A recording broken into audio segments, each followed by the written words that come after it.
මම ආචාර්ය අජන්ත පෙරේරා ඔන්න අද දවස් එක්ස්ප්‍රස් මේල් නෞකා වෙන් ලංකාවට වෙච්ච හානිය ගැන ඉදිරිපත් කරපු පෙත්සම තුලින් අද ලංකාවට ඩොලර් බිලියන එකක් ලැබුණා.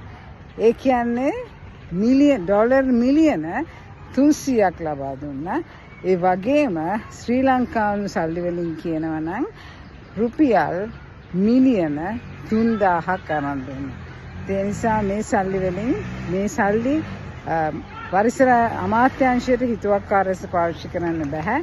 අනිවාර්යයෙන්ම ශ්‍රේෂ්ඨ අධිකරණයට කියන්න ඕනේ කුමක්ද කරන්න කියලා. වැදගත්ම දේ අපි දිනුවා සිංගප්පූරුවට ගිය එක වැරදි බව ඔප්පු වුණා. ගොඩාක් සතුටුයි. එහෙනම් මම ලංකාවට ණය නැහැ.